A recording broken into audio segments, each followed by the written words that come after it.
Hello दोस्तों, Manoj math मस्ती YouTube channel पर आपका हार्दिक स्वागत है। और यदि चैनल पर नए हों तो चैनल को सब्सक्राइब करना ना भूलिएगा। आज हम नए टॉपिक के साथ आए हुए हैं। देखना है निर्देशांक ज्यामिति। आज को क्या टॉपिक देखना है? निर्देशांक ज्यामिति। ध्यान रखिएगा, निर्देशांक ज्यामिति में हमें पहले क्या पढ़ना है? अक्ष क्या होता है। क्या होता है? अक्ष क्या होता है। तो हमने लिखा है किसी समतल में स्थित किसी बिंदु की स्थिति निर्धारित करने के लिए दो रेखाओं की क्या होती है? आवश्यकता होती है। मान लिया जाए यह एक बिंदु है, यह एक बिंदु है। इस बिंदु की स्थिति बताने के लिए, इस बिंदु की स्थिति बताने के लिए कि यह बिंदु इस समतल में कहां पर स्थित है, यह बताने के लिए हमें दो रेखाओं की क्या होती है? आवश्यकता होती है। और यह दोनों रेखाएं क्या कहलाती हैं? अक्ष कहलाती हैं। यह दोनों रेखाएं क्या कहलाएंगी? अक्ष कहलाएंगी। तो ध्यान रखिएगा, यहाँ पे दो अक्ष हैं। कितने अक्ष हैं? दो अक्ष। एक है हमारा एक्स अक्ष और एक को क्या बोला जाता है? वाई अक्ष बोला जाता है। तो ध्यान रखिएगा, हम एक्स अक्ष किसे कहते हैं? वह अक्ष बोलेंगे कि वह अक्ष जो धरातल के क्षैतिज हो, जो धरातल के क्या हो? क्षैतिज हो। जो धरातल के क्षैतिज हो, क्षैतिज हो। तो जो धरातल के क्षैतिज होगा उसे हम क्या कहेंगे? एक्स अक्ष कहेंगे। और वह अक्ष जो धरातल के ऊर्ध्वाधर हो, जो धरातल के क्या हो? ऊर्ध्वाधर हो, उसे हम क्या कहेंगे? वाई अक्ष कहेंगे। वह अक्ष जो धरातल के क्या हो? ऊर्ध्वाधर हो, लंबवत हो, वह बोला क्या बोला जाएगा? हमारा वाई अक्ष। और दोनों यह एक्स अक्ष और वाई अक्ष दोनों किसी न किसी एक बिंदु पर क्या करते हैं? काटते हैं। और जिस बिंदु पर काटते हैं उसे हम क्या कहते हैं? मूल बिंदु कहा जाता है। क्या कहा जाता है? मूल बिंदु कहा जाता है। तो यहां तक बात समझ में आ गई। एक बार फिर देखते हैं कि अक्ष किसे कहते हैं? किसी भी समतल में स्थित किसी एक बिंदु की स्थिति बताने के लिए हमें दो रेखाओं की आवश्यकता पड़ती है। और उन्हीं दोनों रेखाओं को हम क्या कहते हैं? अक्ष कहा जाता है। वह अक्ष जो धरातल के क्षैतिज होगा वह बोला जाएगा एक्स अक्ष। और वह अक्ष जो धरातल का क्या होगा? लंबवत होगा या ऊर्ध्वाधर होगा, उसे हम क्या कहते हैं? वाई अक्ष। और दोनों ये अक्ष, एक्स अक्ष और वाई अक्ष जिस बिंदु पर काटते हैं उस बिंदु को क्या कहते हैं? मूल बिंदु कहा जाता है। चलिए हम आगे समझते हैं। और ध्यान रखिएगा, आगे पढ़ना इसमें चतुर्थांश। क्या जानना है? चतुर्थांश क्या होता है। यह जो एक्स अक्ष है और यह वाई अक्ष किसी समतल में है। क्या है? किसी समतल में है या एक प्लेन में है।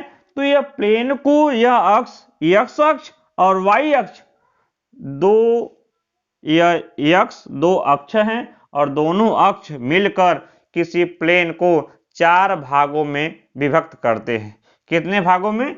चार भागों में विभक्त करते हैं। और इन्हीं विभक्त भागों को कहते हैं चतुर्थांश कहा जाता है। क्या कहा जाता है?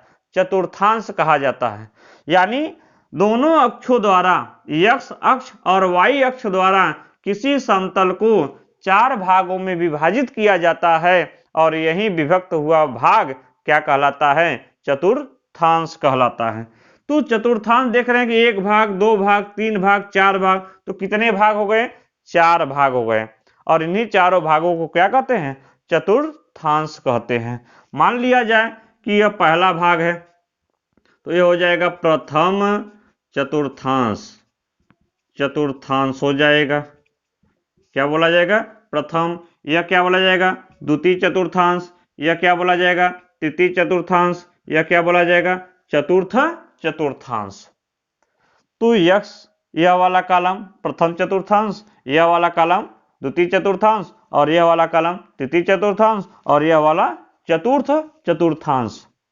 ठीक, चलिए देखते हैं यह x अक्ष और y अक्ष मूल बिंदु से 4 भागों में हो जा रहा है, एक इधर वाला भाग, एक इधर वाला भाग, एक इधर वाला भाग, एक इधर वाला भाग। तो ध्यान रखिएगा, मान लिया जाए कि यहाँ पे एक बिंदु है, यहाँ मान लिया जाए ए है, क्या है, ए बिंदु है। इस बिंदु की स्थिति बताने के लिए क्या किया जाए हमने, यदि हम मान लिया जाए इधर से जा रहे हैं तो यहां जाना पड़ेगा, और इधर से आ रहे हैं तो किधर से, इधर आना पड़ेगा। तो देख रहे हैं कि यह एक्स से कितनी दूरी पर है, यह देखना है, और यह बिंदु ए जो है वाई से कितनी दूरी पर स्थित है। इसका मतलब हमें एक्स और वाई के दोनों वैल्यू चाहिए। किसके वैल्यू चाहिए, एक्स और वाई के, यानी कोई भी बिंदु एक्स अक्ष से कितनी दूरी पर है अथवा वाई अक्ष से कितनी दूरी पर है, यह किसी बिंदु की क्या बताएगा, स्थिति बताएगा। तो पहला हो गया एक्स अक्ष, दूसरा क्या हो गया, वाई अक्ष। पहला क्या हो गया, एक्स अक्ष, दूसरा क्या हो गया, वाई अक्ष। तो यह लिखा गया, यह बोला जाए किसी बिंदु का निर्देशांक। इसे क्या कहेंगे, किसी बिंदु का निर्देशांक। पहला एक्स अक्ष, दूसरा वाई अक्ष की वैल्यू होगी। तो ध्यान रखिएगा, तो यह 4 भागों में डिवाइड है, 4 भागों में विभक्त है। तो ध्यान रखिएगा, यह प्लस होता है, इधर क्या होता है माइनस, इधर प्लस होता है, इधर क्या होता है माइनस। ठीक, तो ध्यान रखिएगा, हमारा यह क्या है, प्लस है, यह भी क्या है, प्लस है, यानी यह वाला भाग सब क्या होंगे, प्लस प्लस होंगे, यानी यहाँ पे प्लस और यहाँ पे क्या होगा, प्लस। यानी x का मान भी प्लस है और y का मान भी क्या है, प्लस है। इधर देखते हैं द्वितीय चतुर्थांश में, x का मान क्या है, माइनस, y का मान क्या है, प्लस। तो यहाँ क्या हो जाएगा, माइनस और प्लस हो जाएगा। ठीक, तृतीय में चलते हैं, तो यहाँ पे देख रहे हैं x का मान माइनस है और y का भी मान क्या है, माइनस है, तो माइनस का मान माइनस हो जाएगा। चतुर्थ में देख रहे हैं कि x का मान क्या है, प्लस है, और y का मान क्या है, माइनस है। तो पहले x का मान लिखेंगे तो हो जाएगा प्लस और यह हो जाएगा माइनस हो जाएगा। तो ध्यान रखिएगा, देख रहे हैं कि द्वितीय वाला चतुर्थ के विपरीत है, द्वितीय वाला मान किसके विपरीत है, चतुर्थ के मान की विपरीत। यहाँ पे माइनस पहले, यहाँ पे क्या है, प्लस है, यहाँ पे दूसरा प्लस है, यहाँ दूसरा क्या है, माइनस। प्रथम और तृतीय का विपरीत है, अपोजिट है, क्या है, अपोजिट है। यहाँ भी प्लस है, यहाँ माइनस, यहाँ प्लस, यहाँ क्या हो गया माइनस, अपोजिट है। यहाँ पे क्या है, अपोजिट है, यहाँ पे माइनस, तो यहाँ पे क्या हो गया, प्लस। तो यह निर्देशांक में चिन्हों का, चिन्ह प्रॉपर्टी का नियम है कि किसमें प्रथम में क्या होगा, द्वितीय में क्या होगा, तृतीय में क्या होगा, चतुर्थ में क्या होगा। चलिए, इतना हम आपको समझ में आया होगा, हम आगे चलते हैं।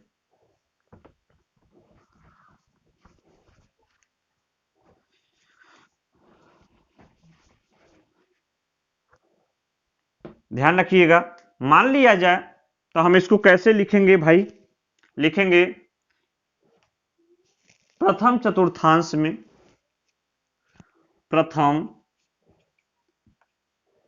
प्रथम चतुर्थांश में क्या होगा, प्लस और प्लस, यानी x का मान प्लस और y का मान भी क्या, प्लस। द्वितीय में, द्वितीय चतुर्थांश में क्या लिखेंगे हम, माइनस और प्लस, यानी x का मान माइनस और y का मान क्या, प्लस। तृतीय में क्या लिखेंगे, तृतीय चतुर्थांश में माइनस और माइनस हो जाएगा, दोनों माइनस होता है। चतुर्थ में लिखेंगे तो क्या होगा, चतुर्थ चतुर्थांश में लिखेंगे तो क्या लिखेंगे हम, प्लस और माइनस, प्लस और माइनस। पूछा जाएगा प्रथम चतुर्थांश में क्या होता है, तो दोनों धनात्मक होता है। द्वितीय चतुर्थांश में पूछा जाएगा तो क्या बताएंगे कि x का मान ऋणात्मक और y का मान धनात्मक होता है। तृतीय चतुर्थांश में कहेंगे तो दोनों का मान क्या होता है, ऋणात्मक, यानी x का वैल्यू भी ऋणात्मक और y की वैल्यू भी क्या होगा, ऋणात्मक। चतुर्थ चतुर्थांश में कि x की वैल्यू पॉजिटिव और y की वैल्यू क्या, निगेटिव, यानी x की वैल्यू धनात्मक और y की वैल्यू क्या, ऋणात्मक। तो ध्यान रखिएगा, अब हम देखेंगे, मान लिया जाए कि कहीं कोई बिंदु है, यह मान लेते हैं, हम गिर देते हैं, यह y अक्ष है, यह मेरा क्या है, एक्स अक्ष। ठीक, एक्स अक्ष और वाई अक्ष। अब हम जानेंगे कि बिंदुओं की स्थिति, या ऐसे समझ लें पहले भुज एवं कोटि। भुज एवं कोटि क्या होता है, भुज एवं कोटि। जैसे अभी हमने लिखा कि ए कामा बी, ए कामा बी, तो देख रहे हैं कि यहां पे ए क्या है, एक्स का मान हो गया, और बी क्या है, वाई का मान हो गया। तो यह किसी बिंदु का क्या हो गया, निर्देशांक हो गया। तो किसी भी बिंदु के निर्देशांक में जो पहला मान होता है, यानी जो एक्स की वैल्यू होगी, उसे हम क्या कहते हैं, भुज कहा जाता है। क्या कहा जाता है, भुज कहा जाता है। और जो वाई की वैल्यू होगी, उसे हम क्या कहते हैं, कोटि कहते हैं। क्या कहते हैं, कोटि कहते हैं। इसका मतलब यह हुआ, यदि हम सवाल के अकॉर्डिंग देखें तो 3,4, 3,4, तो यह 3 क्या होगा, भुज होगा। 3 क्या होगा, भुज होगा। 4 क्या होगा, कोटि होगा। 4 क्या होगा, कोटि होगा। तो जो यक्स का मान होता है उसे हम कहते हैं भुज, और जो वाई का मान होता है वह उसे क्या कहते हैं, कोटि कहते हैं। ठीक, तो आपको, हमें उम्मीद है कि भुज एवं कोटि के बारे में समझ में आया होगा। चलिए हम आगे चलते हैं।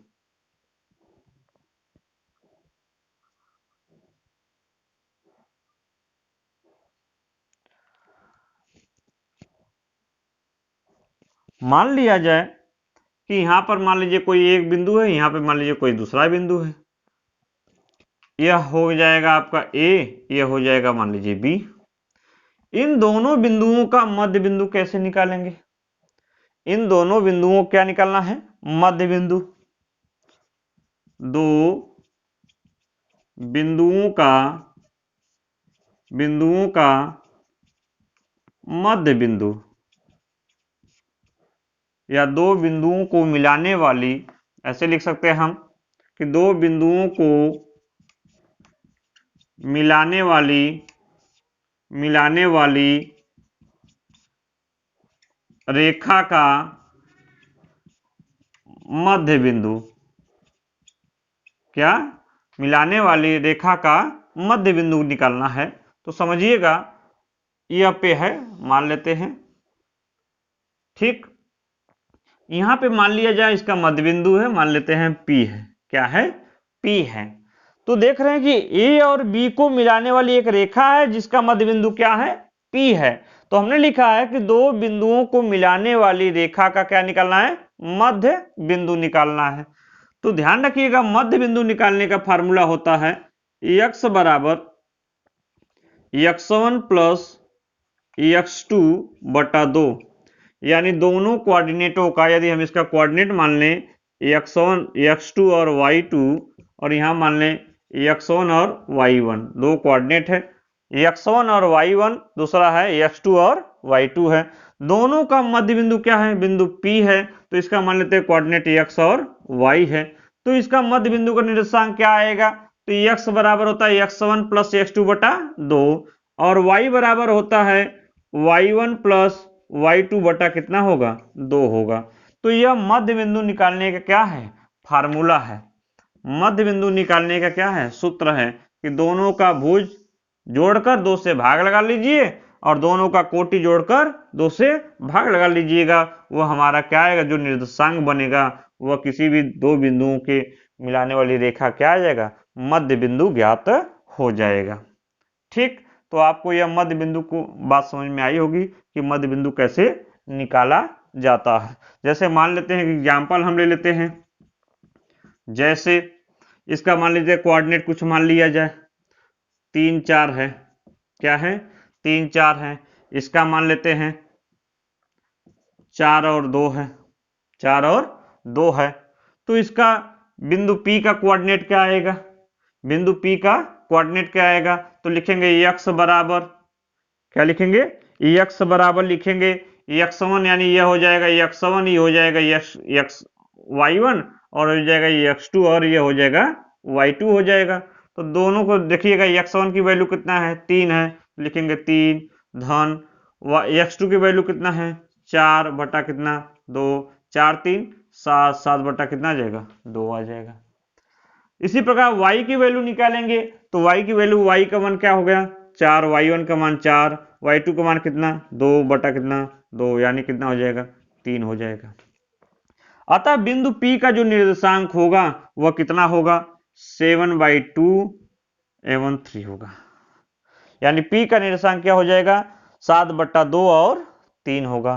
तो यह मध्य बिंदु निकालने का क्या है फार्मूला है। मध्य बिंदु किसी भी दो बिंदुओं के मिलाने वाली जो रेखा होती है उसका मध्य बिंदु क्या होगा x बराबर x1 प्लस x2 बटा 2 और y बराबर y1 प्लस y2 बटा 2। ठीक, आगे चलते हैं।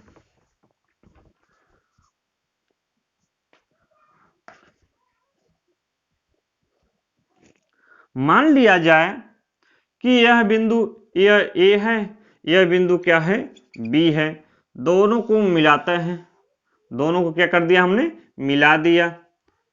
ठीक, तो दोनों A और B के मध्य बिंदु निकालना जान गए। अब दोनों के बीच की दूरी कैसे निकालेंगे, दोनों के बीच की दूरी निकालेंगे तो लिखेंगे दो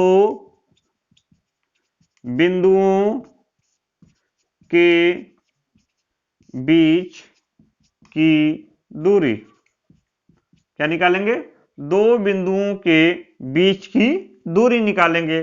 तो मान लिया जाए A और B के बीच की दूरी क्या हो गया, तो दूरी को क्या कहते हैं डिस्टेंस कहते हैं, क्या कहते हैं डिस्टेंस कहते हैं। तो D बराबर होता है formula under root x1 minus x2 का whole square plus y1 minus y2 का होल स्क्वायर, यानी D बराबर लिखेंगे, यहां मान लिया जाए कि यह हो जाएगा मेरा x1, यह हो जाएगा x1 और y1, यह हो जाएगा मेरा x2 और क्या हो जाएगा y2 हो जाएगा। तो हम यदि इस कोऑर्डिनेट में यदि फार्मूला में रखेंगे D बराबर कड़ी में x1 का वैल्यू रखेंगे माइनस x2 की वैल्यू रखेंगे होल स्क्वायर कर देंगे प्लस y1 माइनस y2 का क्या कर देंगे होल स्क्वायर कर देंगे। अब दो बिंदुओं के बीच की दूरी क्या का हमारा वैल्यू आ जाएगा, दो बिंदुओं के बीच की दूरी का यह सूत्र हो जाएगा हमारा। ठीक, D बराबर कड़ी में x1 माइनस x2 का whole square plus y1 minus y2 का क्या होल स्क्वायर। हमें उम्मीद है कि यह आपको समझ में आया होगा। यदि वीडियो अच्छी लगी हो तो वीडियो को सब्सक्राइब और लाइक करना न भूलिएगा। जय हिंद।